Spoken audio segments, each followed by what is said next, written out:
Hello everyone, this is Grandmaster Pascal Charbonneau, and this is the tactic of the day for day number 6 of the Chessable Masters. We had the first day of quarterfinal action, the first mini matches or sets, if we want to use the tennis terminology, between Hikaru Nakamura and Ding Liren.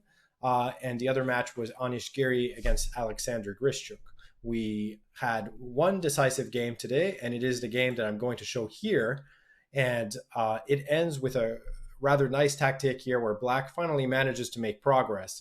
This was a game of cat and mouse, and we're gonna look at it in its entirety in the game of the day. But for the tactic of the day, I wanted to show the finish here.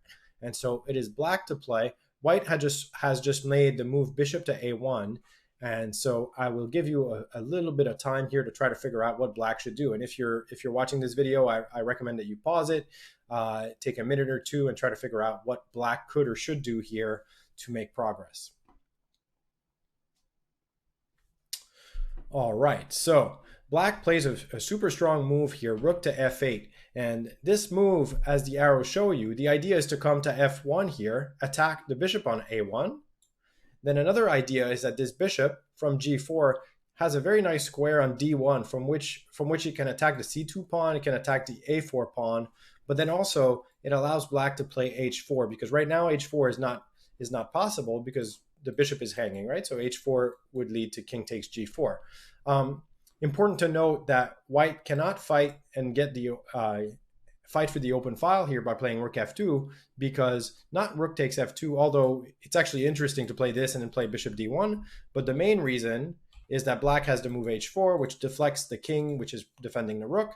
The king has to go up, and then we take the rook, and this position is going to be completely winning. Note that black has the opportunity of creating a pass pawn on this side as well by taking the c2 pawn. So there's really no doubt as to whether black is winning here. So the move rook f8 is really strong, and that's why instead of bishop a1 on the last move, white probably should have played rook f2, not letting black play rook f8.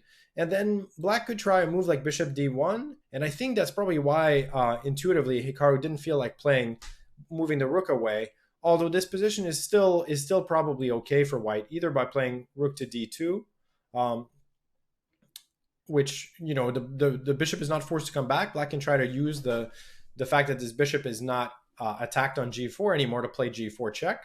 But this position it still seems like white should be able to hold by coming back to f2 here. So this was probably what white should do. Now in the game, after bishop a1, rook f8, it seems like white is essentially defenseless to this plan of rook f1, bishop d1, and h4. And because he has very few moves actually. Moving the king doesn't really help because we'll just play h4 anyway. Probably rook f1 first and then h4. So in the game, he tries to open things up so that he has a little bit of space by playing c3, maybe d4 next. It also connects the rook to the defense of the bishop. But after rook f1, the bishop is forced to come to b2. Black plays bishop d1, strong move. It also attacks the pawn on a4, which would be a nice little pawn to capture because it would create a pass pawn. But the more important threat is what's going to happen in the game with h4. And surprisingly enough, white is really quite defenseless here. He plays d4, h4 check, the king comes to h2, and g4. And so here, can you see the threat?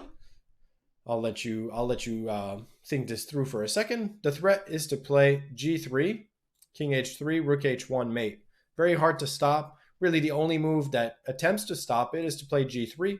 And now the most beautiful way to play for black is to simply play h3, keeping the box closed here for the white king.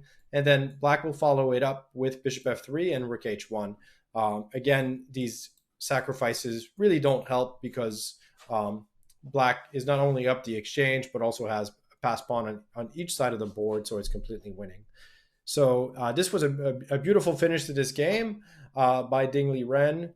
And with that, he took a lead in his match that he ultimately won. So it was a very important game for the day. So I hope you enjoyed the tactic of the day, and I will see you all with more tomorrow.